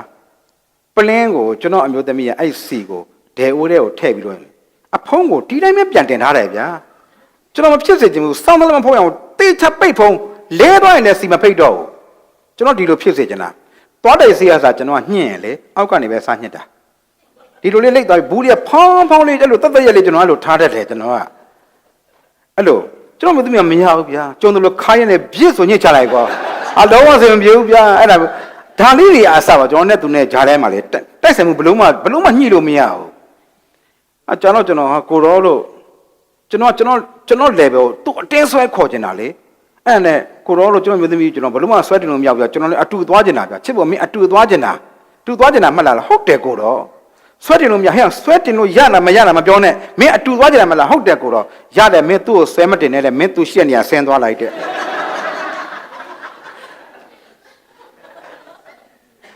ပြဿနာကျွန်တော်တို့ကမစင်းကျင်တာ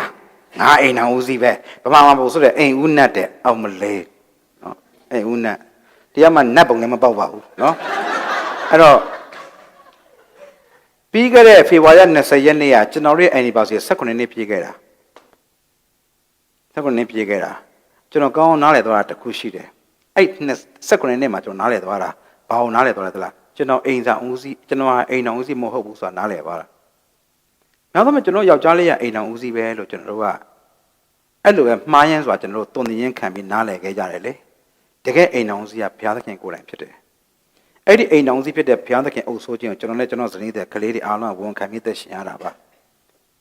ချစ်လို့ယူရဲဆိုတာတဲ့ယူပြီးရဲ့နောက်ဘုရားသခင်ချစ်ဖို့တင်ပေးတယ်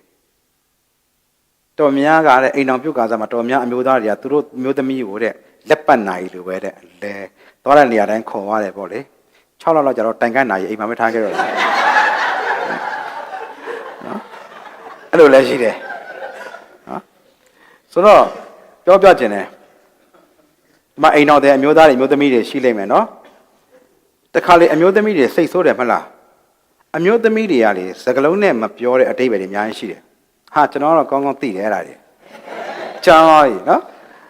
ကျွန်တော်မိမကီးကိုကျွန်တော်ကောင်းကောင်းသိတယ်အဲ့တော့မျိုးသမီးတွေကလေဘာမဟုတ်တာလေးနဲ့သူတို့လေ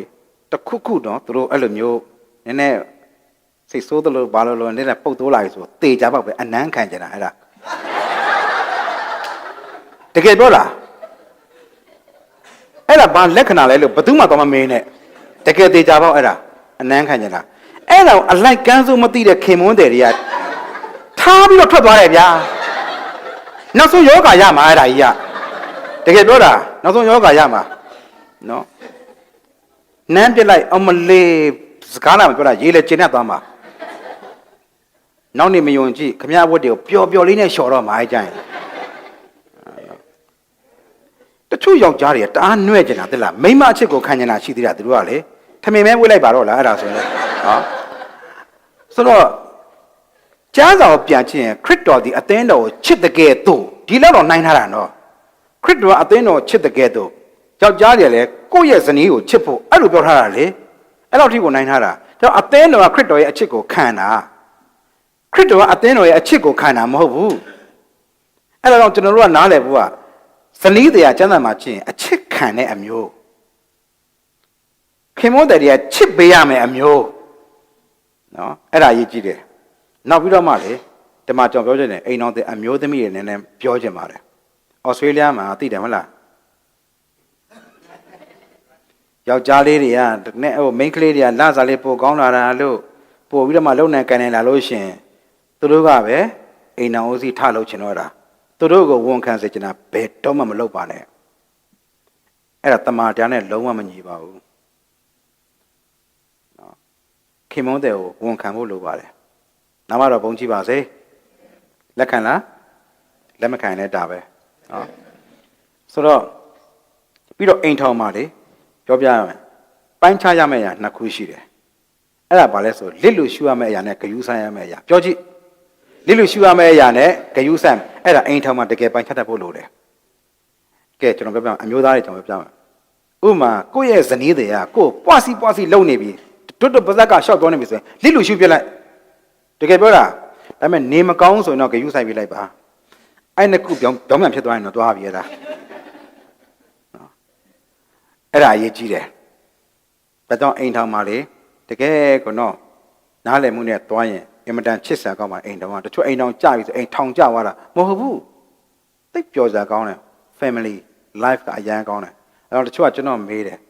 တချို့သူတို့ဘယ်လိုခံလဲဆိုတော့ဘုရားသခင်ပထမသာသနာဒုတိယမိသားစုကတတိယတချို့ကြတော့လေဘုရားသခင်ပထမမိသားစုကဒုတိယသာသနာတတိယကျွန်တော်အဲ့လိုနားမလဲဘူးကျွန်တော်ရဲ့ life ကိုကျွန်တော်ဖြတ်သန်းမှုမှာဘုရားသခင်ပထမပဲမိသားစုနဲ့သာသနာဒုတိယကျွန်တော်မိသားစုနဲ့သာသနာမခွဲတော့သာသနာမိသားစုပဲမိသားစုကသာသနာပဲတတ်တတ်မဟုတ်ဘူးကျွန်တော်တို့သာသနာကိုကျူးဆက်တယ်လို့မိသားစုကျူးဆက်တယ်မိသားစုကျူးဆက်ဆိုသာသနာကျူးဆက်တယ်အတူတူပဲဒါစိမ့်ပဲနော်ဒါလေးကိုနားလည်သွားရင်အင်မတန်ချစ်စရာကောင်းတယ်ဒါကြောင့်ဘုရားသခင်မေတ္တာကိုကျွန်တော်စိတ်လုံးလေးကိုညှိုးနှောင်းတယ်အဓိကအဲ့ဒီမေတ္တာပါမေတ္တာဆိုသူ့ဘက်ကတောင်းဆိုမှုဘာမှမလုပ်ဘူးကိုယ့်ဘက်ကပဲဂရုစိုက်ပေးနေတာအဲ့ဒါမေတ္တာအဲ့ဒီမေတ္တာကိုတင့်အထက်မှာအဲ့ဒီမေတ္တာရှိချမ်းကိုတင့်ရဲ့ခင်မွန်းတယ်နဲ့တင့်ရဲ့ဇနီးတယ်တော့မခံစားဘူးဆိုရင်အဝေးကလူတွေခံစားဖို့တင်မစင်းစားနိုင်အောင်ဘုရားသခင်လိုတော့ရှိတယ်အဲ့ဒီအဝေးတိဆက်သွားဖို့အနည်းဆုံးတော့မခံစားနိုင်ဘာလို့မှလဲစဉ်းစားပါတခါကျွန်တော်တို့အကြည်တွေးတော့မှစက္ကတ်မဲ့ဘာညာဆိုအနာကလူကတော့ကိုမရနိုင်ရင်အဝေးကလူရဖို့မစဉ်းစားနိုင်အောင်ဒါကြောင့်အရေးကြီးတယ်တကယ်ပဲအဲ့ဒါလေးစိတ်ထဲမှာနှလုံးသွင်းပါဘုရားသခင်မေတ္တာကိုညှိုးနှောင်းခြင်းခံရတာကျွန်တော်တို့ကဒါကြောင့်ကျွန်တော်ရဲ့ original မေတ္တာကတော့တင်းရဲ့ရန်သူကခရီးတစ်တိုင်သွားလို့ရှိရင်သူနဲ့တူနှစ်တိုင်သွားပြစ်လိုက်တဲ့ဘုရားကအဲ့လိုပြောတာဘုရားမေတ္တာအဲ့လိုနော်ဒါလေးကိုနားလဲစေခြင်းနဲ့ okay နောက်တစ်ချက်ခုဘယ်နှချက်ရှိသွားပြီလဲပြောကြည့်ပါဦးတစ်ကရဲဝံစာဘာကိုဟောပြောတာလဲအဲ့လိုလဲလောက်ပါအောင်ဟဲ့တချို့အကျန်းရဲတယ်ဗျနှုတ်ကတော်ဟောပြောတာလားအတင်းပြောတာလားဟုတ်ပြီနှုတ်ကတော်ရဲဝံစာဟောပြောတယ်နှစ်ကအထက်ကိုစစ်စစ်ကြည့်တယ်သုံးက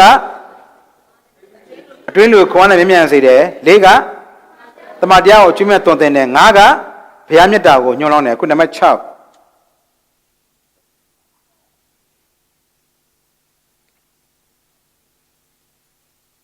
โอเคယောမဩဝါဒစာအခန်းကြီး8အပတ်ငယ်26ယောမ8:26အဲ့ဆိုပါနော်ထိုမှတပါငါတို့မတက်နိုင်သောအရာမှာဝိညာဉ်တော်သည်မဆတော်မူ၏ငါတို့သည်စွတ်တောင်းတဲ့သည့်အတိုင်းအဘယ်အစွတ်ကိုတောင်းရမည်ဟုမသိကြတို့ရတွင်ငါတို့စွတ်တောင်းခြင်းအမှုကိုနှုတ်မမွတ်နိုင်သောညီးတွားခြင်းအဖြစ်ဝိညာဉ်တော်သည်ဆောင်မတော်မူ၏တခါလေကျွန်တော်စွတ်တောင်းတဲ့အခါမှာလေတချို့တွေအိတ်ချင်တာတဝက်စွတ်တောင်းချင်တာတဝက်ဒီတိုင်းအိတ်ရင်လည်းမဖြစ်သေးဘူးစွတ်တောင်းရမယ်စွတ်တောင်းရမယ်ဆိုအသိရှိတယ်လို့အရန်တမ်းပြီးအိတ်ချင်တာတွေတော့အဲ့ဒါမျိုးကြုံဘူးလားကြုံဘူးတယ်နော်စွတ်တာတောင်းနေရလဲပြီးပြင်းစွာမထွက်လာဘူးစွတ်တောင်းချက်တွေကနည်းနည်းလေးစသည်အားစွတ်တမ်းပြီးပြီးပြင်းတဲ့စကလုံးတော့မထွက်လာတော့ဘူးအရန်အိတ်ချင်လို့အိတ်ချလိုက်တယ်ဘာတောင်းလိုက်မှန်းတော့ကိုယ့်အကူမသိဘူးအဲ့ဒါကိုတောင်မှကျွန်တော်တို့ပြီးပြင်းတဲ့စွတ်တောင်းချက်ဖြစ်ဘုရားသခင်စီဝိညာဉ်တော်ကပို့ပေးတယ်တဲ့ဟာလေလုယာတော်ပြောပြမယ်နော်ကျွန်တော်ဘုရားသခင်ကိုလေကျွန်တော်ဆုမတောင်းတတ်ပါဘူးဘယ်လိုတောင်းရမလဲဆိုတာမသိဘူးကျွန်တော်ဘာလို့လဲဆိုတော့ကျွန်တော်မသိဘူးအဲ့ဒါကိုမှန်ကန်တဲ့ဆုတောင်းချက်အဖြစ်ဝိညာဉ်တော်ကဘုရားသခင်ရှေ့ကိုပို့ပေးတယ်ကျွန်တော်တောင်းတာကြီးတာဒဲရောက်သွားရင်တော့အဆင်မပြေဘူးဟုတ်ပြီနော်အဆင်မပြေဘူးဒါပေမဲ့ဝိညာဉ်တော်ကအဲ့ဒါကိုလှပအောင်လုပ်ပြီးတော့ဘုရားသခင်ကျေနပ်အောင်ပေါ့ဗျာဘုရားခင်ကြွေအောင်လို့ဝိညာဉ်တော်ကဘုရားခင်ရှေ့ကိုဆုတောင်းချက်ကိုပို့ပေးတယ်ကြည်သံကျွန်တော်ဗာတတိယလဲကျွန်တော်မိတ်ဆွေတငင်းတယောက်ရှိတယ်သူ့သားလေးကမွန်ကိုယောဂါဖြစ်တာမွန်ကိုယောဂါသိလားသိတယ်နော်မွန်ကိုယောဂါဆိုတာလေဘာလူမျိုးပဲဖြစ်ဖြစ်ဒီရုပ်ပဲသိသွားပြီနော်ယောက်ျားလေးလည်းဒီရုပ်မိန်းကလေးဒီရုပ်အသက်ကြီးလည်းဒီရုပ်ငယ်လည်းဒီရုပ်ပဲကလားလည်းဒီရုပ်တရုပ်လည်းဒီရုပ်ပဲ तू ကအဲ့ရုပ်ပဲသူတို့ကြလေဗစက်နည်းနည်းအားနေတယ်ပဲအဲ့လိုပဲပြောတယ်လေအဲ့အတန်မျိုးကြီးနဲ့ကျွန်တော်မိတ်ဆွေရဲ့သားလေးအဲ့လိုဖြစ်နေတာတနာမကောင်းတယ်ဒါနဲ့ကျွန်တော်သူ့အိမ်သွားလေတော့ဆူတောင်းပြီးတော့ပြန်ခံနေမှာတကယ်ချင်းတွေတို့အားလို့ရှင်ငါတို့ထိတ်မှာလက်ဖိတ်လေးပဲသွားတော့ရအောင်လို့ပြောတော့အဲ့ချိန်မှာခဏလေးတဲ့ဆိုတော့ तू အဲ့လိုနေတဲ့အချိန်မှာသူ့သားလေးသူ့နားလာပြီးတော့မှသူ့အဖေကိုင်းပဲအဲ့လိုပြောတာကဲအဲ့ဒိတ်ပဲသိလားပဲဆိုသိလားပဲသိမလဲဘလို့ဒိတ်ပဲဖွင့်မလဲကျွန်တော်တို့ဒါနဲ့သူ့အဖေကလေဆက်ချီရခဏနေဦးပြဆိုတော့အိမ်ပေါ်ထက်ကိုတက်သွားပြီးဘောပင်အပြောင်လေးတစ်ချောင်းယူလာတယ်သူ့သားကိုပြလိုက်တာပဲဘာလို့လဲကျွန်တော်သားဘောပင်အပြောင်တောင်းတာလဲဟာသူ့အဖေသိတယ်ဗျာအဲ့လောက်စဉ်းစားကြည့်နော်အတူနေတဲ့အဖေကသူ့သားဘာတောင်းတယ်လဲဆိုတာမပြီးပြင်းတော့လည်းပဲမသိလားသိလားကျွန်တော်တို့မသိဘူးလေသူ့အဖေသိတယ်ဒါလောက်လူနော်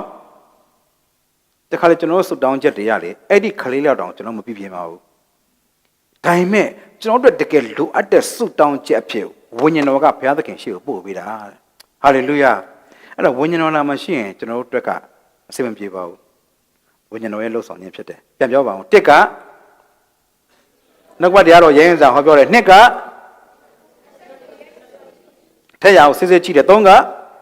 တွင်းလေးကိုခွမ်းနဲ့မြဲမြံခိုင်ခံ့သေးတယ်လေးက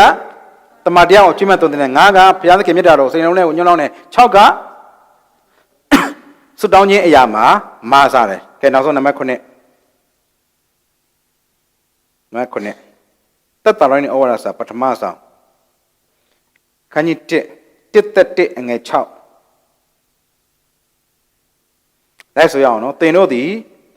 ကြီးစွာသောဆင်းရဲခြင်းကိုခံရတော်လဲတန်ရှင်သောဝိညာဉ်တော်နှင့်ဆိုင်သောဝမ်းမြောက်ခြင်းနှင့်တကွနှုတ်ကပတ်တရားတော်ကိုခံယူ၍ငါတို့ကဲ့သို့သောသူသခင်ဖျားကဲ့သို့သောသူဖြစ်ကြ၏ကြီးစွာသောဆင်းရဲခြင်းကိုခံရပေမဲ့တဲ့တန်ရှင်သောဝိညာဉ်တော်နှင့်ဆိုင်တဲ့ဝမ်းမြောက်ခြင်းနဲ့နှုတ်ကပတ်တရားတော်ကိုခံယူတယ်တဲ့ဝိညာဉ်တော်နဲ့ဆိုင်တဲ့ဝမ်းမြောက်ခြင်းနဲ့နှုတ်ကပတ်တရားတော်ကိုခံယူတယ်နှုတ်ကပတ်တရားတော်ကိုခံယူတယ်โอเคဒီနေ့ကျမ်းစာဖတ်ပြီးတဲ့လူတွေလက်ထောင်ရအောင်ဒီနေ့ခုနကျွန်တော်လိုက်ဆိုခိုင်းတာကိုလိုက်ကြွတာပြောတာမဟုတ်ဘူးနော်လူလည်းမလုံးနဲ့နော်ဒီနေ့ကိုယ့်အိမ်မှာကိုကျမ်းစာဖတ်ပြီးတော့မှရောက်လာတာပါဆိုရင်လက်ထောင်ရအောင်ကဲဟုတ်ပြီလက်ချမ်းကျမ်းစာဒီနေ့လုံးဝမဖတ်ဘဲနဲ့လာတဲ့လူတွေလက်ထောင်ဟယ်လိုလေကျမ်းစာလည်းမဖတ်ဘူးလက်လည်းမထောင်ဘူးဘယ်လိုကြီးတော့ကဲဟုတ်ပြီဒီနေ့ကျမ်းစာမဖတ်လာတဲ့လူတွေကျမ်းစာအောင်မရှိလို့လားကျမ်းစာအောင်ရှိရတဲ့နဲ့လားတော်တော်တရားလွန်သွားပြီနော်ကျွန်တော်ဒါလေးပြောချင်တယ်တမူးမှာအမျိုးသမီးတယောက်ဒါအလုပ်လုပ်တယ်ဗျာဒီမျိုးသမီးရလေတော်တော်အလုပ်လုပ်တာလက်ဖေးဆိုင်ရောက်သွားလဲသူနဲ့မဆိုင်ဘူးစပွဲတွေဝင်သိမ်းတယ်သူများရင်သွားလဲမိဖို့ကြောင့်လည်းဝင်တယ်တပြက်စီပါသူဝင်လဲတယ်သူ့ကြည့်လိုက်အလုံးနဲ့လည်းမပြတ်ဘူးဘောနေခဲတော့ဒီကောင်မလေးကဒါနဲ့ကျွန်တော်တကယ်ချင်းတယောက်ကပြောတယ်သူ့အကြောင်းကိုစဉ်းစားတော့တဲ့ဒီအမျိုးသမီးကအိမ်သာတက်ရင်တော့အထဲမှာသုံးမွေးတွေထိုးသလားမသိဘူးတဲ့နော်အလုတ်တအားလုံးလို့တနေ့ကျတော့လက်ဖေးဆိုင်မှာသူနဲ့ကျွန်တော်နဲ့စုံတာဗျာတခြားဝိုင်းတွေအားလုံးကပြည့်နေပြီတဝိုင်းနဲ့ပဲလွတ်တာသူကအရင်ထိုင်ထားတာကျွန်တော်လည်းသူတယောက်တည်းဆိုတော့ဝင်ထိုင်လိုက်တာညီမထိုင်မယ်တော့ဆိုထိုင်စရာတဲ့ထိုင်ရောမစိတ်တော့မရှိနဲ့နေကယ်တင်ချင်းစိတ်ချပြီလားလို့မေးတော့ကျွန်တော်အပေါ်တင်မေးလိုက်တာဟာဆရာစိတ်ချတာပေါ့ကျမဟုတ်လို့ကျမပြန်ပြောပြလို့တက်တယ်ခံတော့ပြောင်းလဲတယ်လို့ရှိတယ်တဲ့ဟာဝမ်းသာစရာပဲကျွန်တော်တခုတော့ပြောမယ်တော့လို့ညီမကျမ်းစာဖတ်တာတစ်ခါမမြင်ဘူးလို့အဲ့လိုပြောလို့စွတ်စွတ်လာမဟုတ်ဘူးနော်ကျွန်တော်မမြင်မဲနဲ့ဖတ်တာလည်းရှိမှာပါလို့ပြောတော့ဖတ်သလားလို့မေးတော့ဘာပြောလို့တလားဆရာကျမကျမ်းစာလုံးဝမဖတ်ဘူးတဲ့ပေါ်တင်ပြောတာလုံးဝမဖတ်ဘူးတဲ့ဘာဖြစ်လို့လဲလို့ကျွန်တော်မေးလိုက်တော့ကျမတို့ဖះကျောင်းကဆရာပြောတယ်တဲ့ဘာပဲလုပ်လို့စိတ်ပါမှလုပ်ပါလို့ပြောတယ်တဲ့အဲ့တော့ तू ကျမ်းစာဘာလို့မဖတ်လဲဘယ်ချိန်မှကျမ်းစာဖတ်မလဲစိတ်ပါမှကျမ်းစာဖတ်မှာဒါနဲ့ကျွန်တော်သူ့ပြောရတယ်ဒီနေ့ကစာပေခင်ဗျစိတ်ပါမှထမင်းစားကြည့်ပါလားသေသွားလိမ့်မယ်လို့ပြောလိုက်တယ်အဲ့တော့ထမင်းစားရဆိုတာစိတ်ပါလို့စားတာလားလိုအပ်လို့လားလိုအပ်လို့ဆရာဝန်ရှိမှဆေးထိုးတယ်ဗျာဆေးထိုးအကြီးနဲ့အထိုးခံဖို့စိတ်ပါလို့ရှိတယ်ဒီထဲမှာအရန်စိတ်ပါလာပဲဆရာ6လောက်တပြိုင်နဲ့ထိုးစမ်းမှာဘယ်သူမှမရှိဘူးဒါစိတ်ပါလို့လားလိုအပ်လို့လားလိုအပ်လို့ယောဂအကြီးကျယ်ဖြစ်နေပြီစိတ်ုံသွားဖို့ငါစိတ်မပါဘူးကွာလို့ပြောလို့မှမရတာစိတ်မပါရင်လည်းသွားမှာပဲလိုအပ်လို့ကျွန်တော်ပြောမယ်ဖះเจ้าကိုလေစိတ်မပါရင်လည်းလာပါကျမ်းစာကိုလေစိတ်မပါရင်လည်းဖတ်ပါစိတ်မပါရင်လည်းဆုတောင်းပါဒါအပြတ်ပြောမယ်ဘာကြောင့်လဲသိလားစစ်ဘိုလ်တယောက်ကစစ်သားတွေကိုအမိန့်ပေးတယ်ဆိုပါစို့ဟာမင်းတို့စိတ်ပိုင်လောက်ကမပိုင်မလုံးနဲ့ပြောလားဘယ်စစ်ဘိုလ်မှမပြောဘူးအဲ့ဒါစိတ်နဲ့ဆိုင်လားအမိန့်နဲ့ဆိုင်လားဒါပဲယုံကြည်သူတက်တာစိတ်နဲ့မသွားရအောင်အမိန့်နဲ့သွားရမှာဖះရဲ့အမိန့်တော်ကျွန်တော်နာခံရမှာကျွန်တော်ရဲ့စိတ်ကဖះရဲ့ဆန့်ကျင်ရာကိုပဲသွားတယ်အဲ့ဒါကိုဒီနိုင်လုပ်ပြရတာအဲ့ဒီငင်းနိုင်တဲ့တဘာဝကိုခရစ်တော်အပြင်ကားနိုင်တော်အပြင်ဖះကကျွန်တော်ထဲမှာထည့်ထားပေးပြီးသားဖြစ်တယ်ဒါကိုနားလဲပါနော်ဒါကြောင့် ဝိညာဉ်တော်ရဲ့လှုပ်ဆောင်ခြင်းနောက်ဆုံးပြောရအောင်ခုနှစ်ချက်ရှိတယ်ပြန်ပြောပါအောင်တစ်ကနှုတ်ကတရားတော်ရဲရဲစွာဟောပြောတယ်နှစ်ကထက်ရကိုစစ်စစ်ကြည့်တယ်သုံးကအတွင်းလူကိုခွန်အားနဲ့မြင်မြန်ခိုင်ခန့်စေတယ်လေးကတမန်တရားကိုကျွမ်းမဲ့သွန်သင်တယ်ငါးကဘုရားသခင်မြတ်တာတော်ကိုညွှန်းလောင်းတယ်၆ကစွတ်တောင်းခြင်းရာမှာသာနောက်ဆုံးခုနှစ်ကတန်ရှင်သောဝိညာဉ်တော်နဲ့ဆန်တဲ့ဝမ်းမြောက်ခြင်းနဲ့တကွာနှုတ်ကပတ်တရားတော်ကိုခံယူဖို့မှာစားတယ်ကျေးဇူးတော်ချီးမွမ်းပါတယ်